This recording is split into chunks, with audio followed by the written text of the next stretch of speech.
Roses are red, violets are blue. Beast Dome Nation, welcome to the Week 1 Fantasy Football Haiku.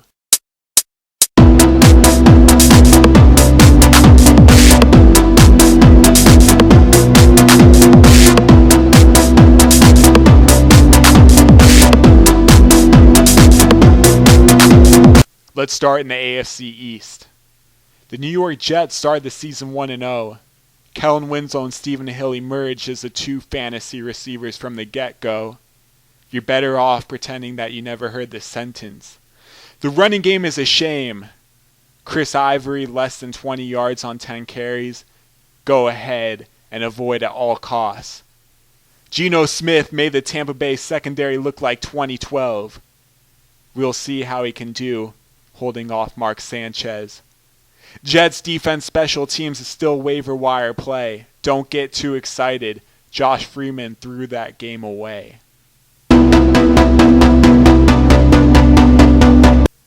Now we go to Miami, who started the season 1-0. No thanks to Mike Wallace, who got eaten up by Joe Hayden, like your 4-year-old sister who watches That's So Raven. Heartline shined, 100 yards and a touchdown. His consistency will go matchup by matchup. Charles Clay is always a nice sleeper at the tight end position. Tannehill trusts him down low. Tannehill looked like a quarterback that we can trust, especially when Mike Wallace is not playing the top corners. Miami D is better in real life than in fantasy. So she says.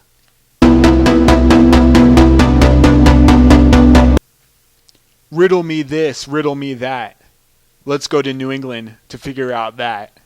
Stephen Ridley was dominating the game at 5 yards per carry, but then a costly fumble that was returned for a touchdown left his fantasy owners with no mercy. Shane Vereen took over the game, over 100 yards rushing and under 20 carries. Stephen Ridley's job will never be the same. Tom Brady lacks the weapons with no Gronk.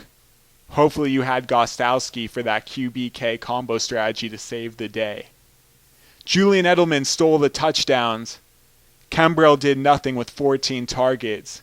But Danny Amendola will look like a safe beast all season long with 10 catches despite missing red zone time in the second quarter with a minor injury. New England's defense disappointed in week 1. 0 sacks, 1 fumble recovery. That won't get it done. Now we go to Buffalo, where E.J. Manuel made his debut. He got the job done. 150 yards, 2 touchdowns, 23 yards rushing. We expect more, but it'll only get easier from here. C.J. Spiller shook the world with a fumble.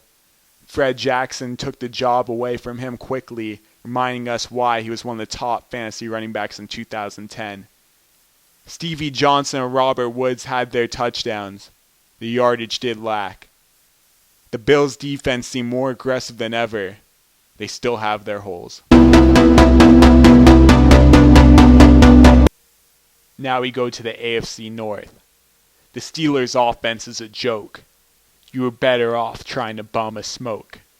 Big Ben looks slow, and his O-line gives him no time to throw. Rest in peace. Mark Pouncey, you were that heart and soul. The running game is non-existent. Le'Veon Bell will be the starting running back upon his existence. Antonio Brown is the only Steelers receiver I trust. The Pittsburgh D looked great on Sunday, holding the Titans to less than 3 yards per play. The Ravens start the season 0-1. No thanks to Joe Flacco, who had to throw out the gun. 62 pass attempts in blowout fashion was nice. Not as nice as Ray Rice's touchdown that saved his day from 71 total yards. Torrey Smith is the clear number 1 receiver. Dallas Clark is a hot waiver wire player. He will be the number 2 option, especially with Jacoby Jones gone. That guy Marlon Brown, you're better off not listening to this sound.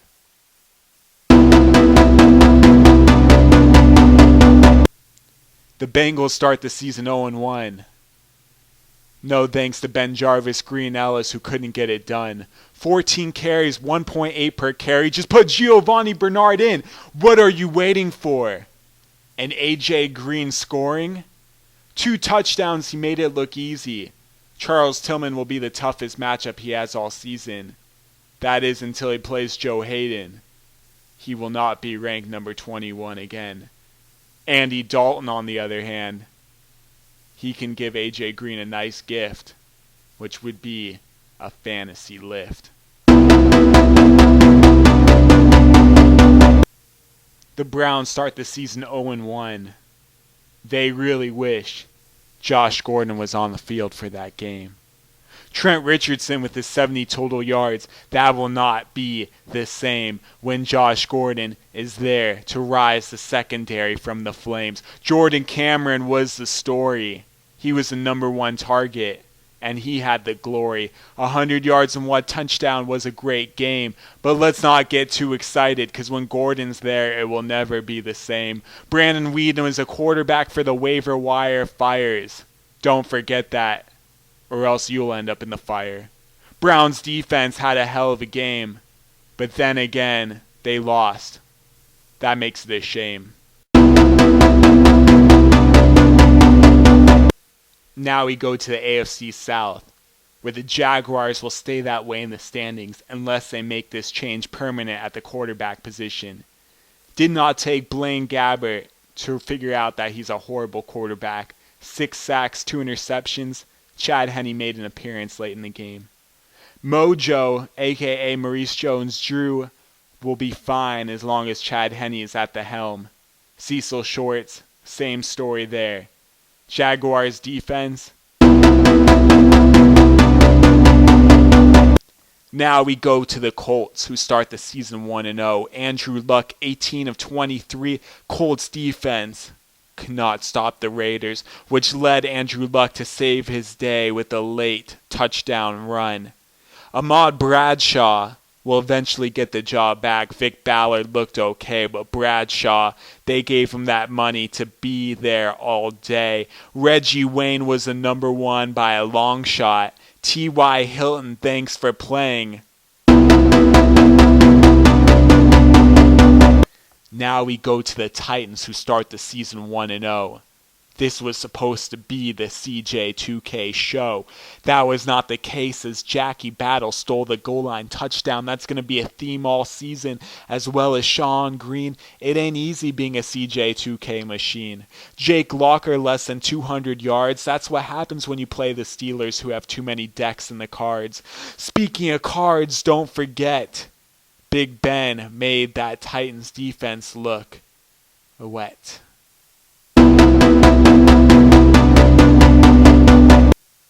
Now we're in the AFC West, where the Kansas City Chiefs start the season 1-0. Andy Reid, Alex Smith.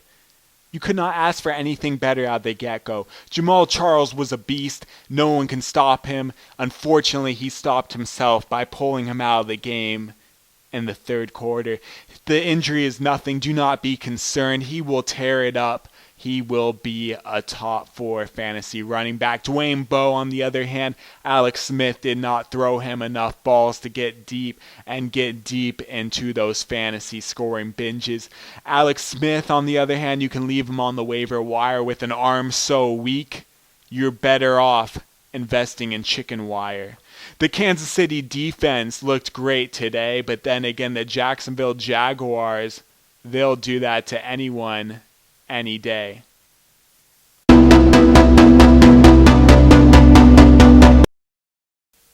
The Raiders start the season 0-1, but there's good news. This season's going to be a lot of fun. Terrell Pryor is a different story. 112 rushing yards. He's just getting started.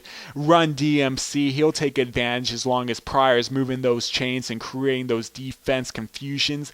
Denarius Moore was a red zone target. He dropped one. He caught one. But that's all we'll know. Rod Streeter, on the other hand, he might have stole the target show, but I'm not worried. Denarius Moore, he is all systems go. Raiders defense prevented Andrew Luck from a fantasy historic game. Nothing more you can ask for. This is just all the same. Last we go to Denver, who definitely stole the show. Peyton Manning 7 touchdowns, 0 to no Sean Moreno. Monte Ball nearly had the touchdown run. There are better days to come. 6 of the last carries in the game. Killed the clock mode.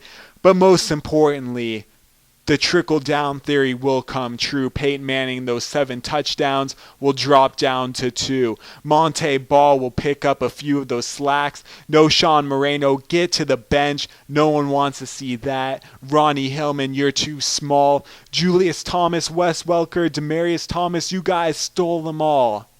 Eric Decker, you will rotate in and out. Broncos defense, you will be better when Champ Bailey and Von Miller are not out.